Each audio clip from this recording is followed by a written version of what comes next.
¿Que por qué es válido lo que hizo Cristo?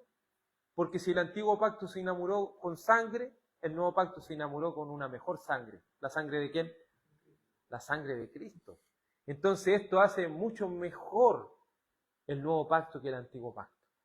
El antiguo pacto, ¿cierto?, estaba pronto a desaparecer y desapareció para ahora ser un nuevo pacto con mejores promesas.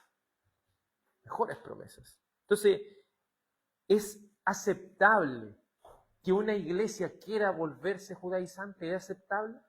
¿Podemos llamarle hermanos a los que se vuelven judaizantes? En ninguna manera. A los que quieren volver a la ceremonia de las fiestas. ¿Sabe por qué? Porque esto es una aberración. Estamos atentando en contra de la voluntad de Dios mismo. Estamos atentando en contra del plan de Dios mismo. Pues imagínense si el Señor quería destruir el templo y quería destruir todas estas cosas, en el fondo de las cosas, para que esté el pacto de gracia y esté para todos, tanto judíos y gentiles, y la gente que quiere reconstruir estas cosas. ¿Qué es lo que quiere hacer? Irse en contra de los propósitos de Dios.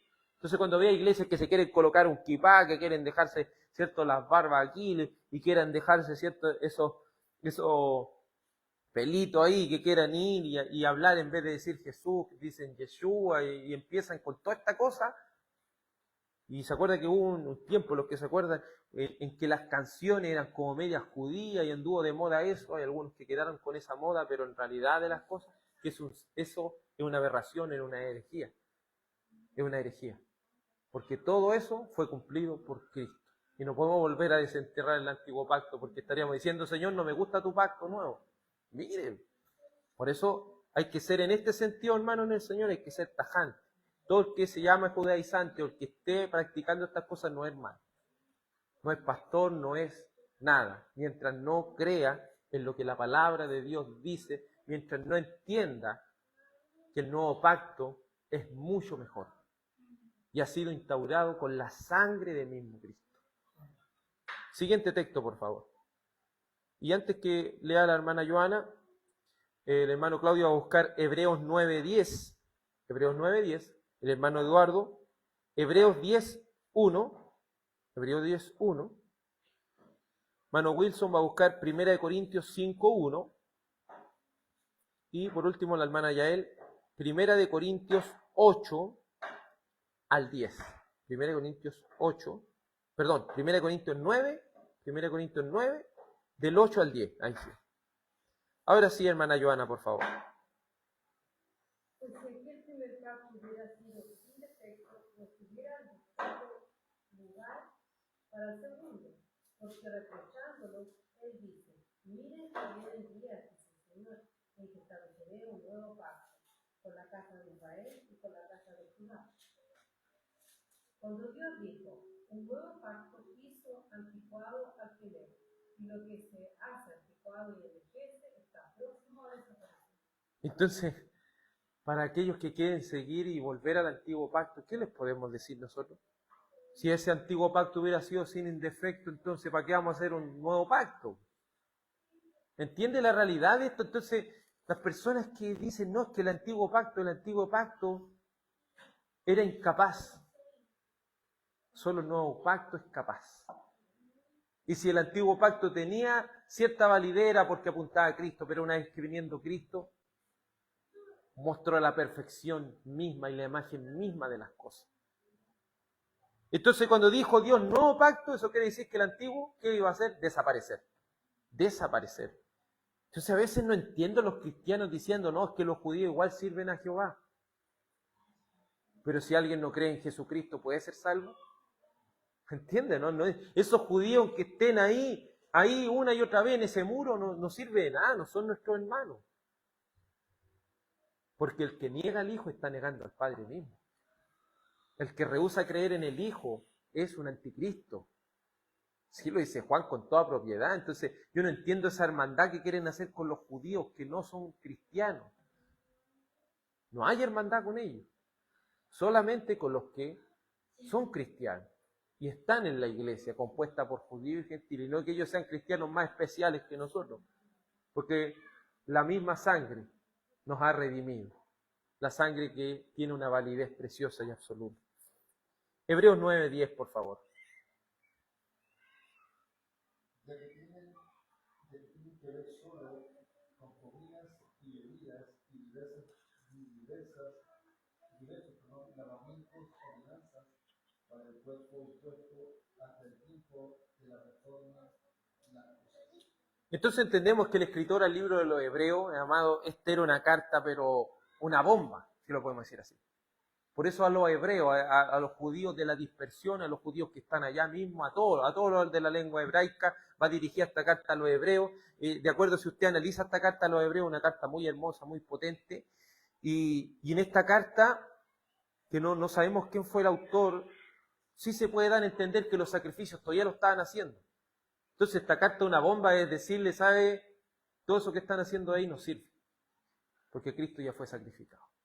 Todo lo que están haciendo está obsoleto, es anticuado, envejeció, está próximo a desaparecer. Imagínense que a un judío que ha estado por más de 2000 años en el antiguo pacto, siguiendo las tradiciones de sus padres, siguiendo la genealogía, alguien le venga a decir en una carta a los hebreos que todo eso ya pasó, porque Cristo vino y ellos no se dieron ni cuenta cuando fue el cumplimiento de todas las cosas. ¿Entiende por qué para el judío después te ve en el libro de los Hechos querían matar al apóstol Pablo, querían arrastrarlo, lo sacaron casi muerto? Porque era algo ofensivo. Decirle que ese pacto ya desaparece. ¿Y por qué era tan si lo podemos decir, no era tan suficiente ese antiguo pacto? Porque tenía que ver con comidas, tenía que ver con lavamientos, con bebidas, tenía que ver con ordenanza al cuerpo. Eran puras cosas externas que apuntaban ¿a quién? A Cristo. Pero una vez viniendo Cristo, ahora son mucho más allá que cosas externas. Es una transformación que empieza desde adentro hacia afuera. Es un reino que comienza invisible y termina en un reino consumado visiblemente en esta tierra renovada con Cristo, como el Rey de Reyes y Señor de Señores. Hermano, Hebreos 10:1. Pues ya que la ley solo tiene la sombra de los bienes futuros y no la forma misma de las cosas, nunca puede, por los mismos sacrificios que ellos ofrecen continuamente año tras año, hacer perfectos a los que se acercan. Entonces, decimos el antiguo pacto, tanto las leyes civiles y las leyes ceremoniales ya no corren. Solamente pueden ser utilizadas por ¿cómo? ¿Cómo pueden ser utilizadas? Como principios bíblicos. Perfecto. ¿Y por qué nosotros no podemos volver? ¿Por qué nosotros no podemos volver a las leyes civiles? Sí, porque Cristo ya ha sido crucificado. ¿Y por qué? ¿Qué fue destruido? El templo, ¿y qué más?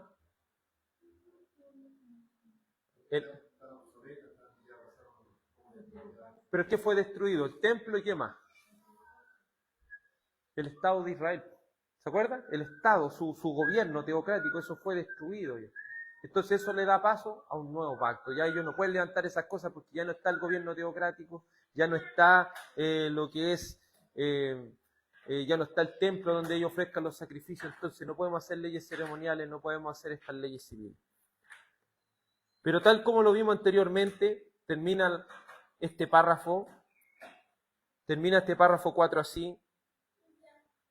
Solamente sus principios de equidad son utilizables en la actualidad. Es decir, ¿qué podemos hacer nosotros? Utilizarlo nuevamente como principios bíblicos. Podemos aplicar con la equidad que tenían esos mandamientos. Podemos aplicarlos, pero no como mandamiento impuesto precisamente, sino como un principio bíblico.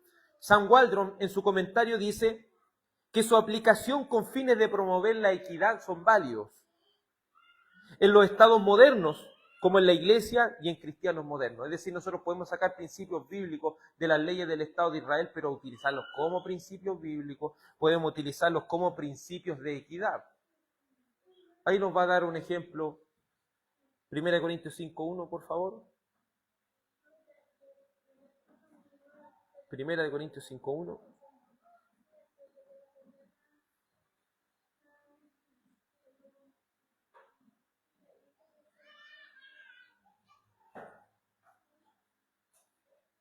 ¿No tiene, hermano Wilson? 5:1. Primer verso. Gentiles, al extremo de que hay mujer tiene la mujer de su padre. Un poquitito antes. En efecto, Inmoralidad en la iglesia de Corinto.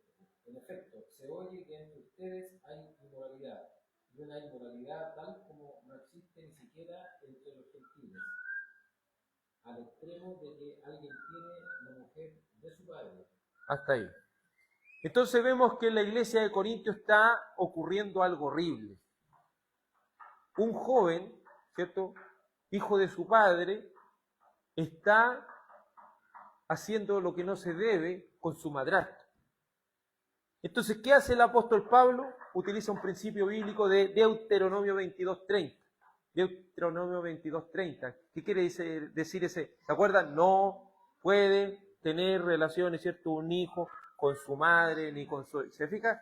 Si bien eso eran leyes para el Estado de Israel, eso no quiere decir que eso esté abrogado en el sentido moral, que esté abrogado en el sentido de equidad, porque eso sigue siendo algo justo.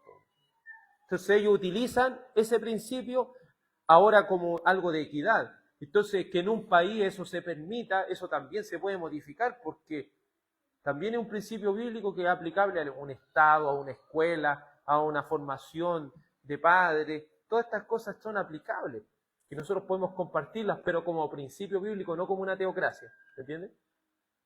Ahí es donde debemos marcar la distinción. Siguiente y último texto, por favor. ¿Acaso digo esto según el juicio humano? ¿No dice también la ley esto mismo? Pues en la ley de Moisés está escrito: no pondrá bozal al buey cuando trilla. ¿Acaso le preocupan a Dios los bueyes? ¿O lo dice especialmente por nosotros? Si se escribió por nosotros, porque el que ara debe arar con esperanza, y el que trilla debe trillar con la esperanza de recibir de la cosecha. Por último, el apóstol Pablo cita Deuteronomio 25:4, donde el Señor, como una ordenanza, como un mandamiento estatal, dijo: si ustedes están arando con un animalito, ¿cierto?, están arando con este buey, y este buey quiere comer, ustedes tienen que dejarlo porque él está trabajando. Entonces el apóstol Pablo no dice: ya ustedes griegos, que ustedes y ellos ni aran con animales, un ejemplo. Entonces, ¿cómo podemos utilizar ese principio bíblico? No sé, el apóstol Pablo en esta iglesia de Corinto estaba siendo atacado, nadie le quería dar un plato de comida porque no consideraban que la predicación era un trabajo. Entonces les dice, tomando este mandamiento del Antiguo Testamento, les dice: el Señor, si el Señor se preocupa de los animales, ¿usted cree que no se va a preocupar de nosotros que nos dedicamos a tiempo completo a servir al Señor? ¿Se fija? ¿Cómo utilizó ese principio de algo del gobierno de Israel? Y ahora le dice: oye, si el Señor se preocupaba porque los animales que araban tenían que comer, ¿no se va a preocupar de aquellos que se dedican a tiempo completo a servir al Señor? ¿Se fija? Cómo tomó un principio del antiguo Estado de Israel y ahora lo transformó en un principio de equidad. Es así, por hermano. Es así como la palabra nos puede ir ayudando. Entonces, no es que cuando lleguemos a Levítico, lleguemos a Números, ustedes vean esos mandatos y digan: estos son de la ley civil, voy a saltar toda esa hoja porque no sirve. No, de ahí yo puedo encontrar un principio bíblico. No, es que esto es para el Estado, esto es la ley ceremonial, me lo voy a saltar porque eso ya Cristo ya... No, pues igual yo voy a entender los sufrimientos de Cristo, voy a entender muchas más cosas, pero yo no debo tomar eso como un mandato explícito. No sé, un ejemplo, la Biblia dice: no se hagan tonsuras en la barba, no se recorte en la punta de la barba, dice en la versión Nueva Biblia de la América. Entonces podemos tomar ese texto y decirle: hermano, el hermano que se recorte la barba está pecando gravemente delante de Dios. ¿Debemos decir eso? Porque eso pertenece a Israel, pero ¿cómo lo podemos tomar como principio bíblico?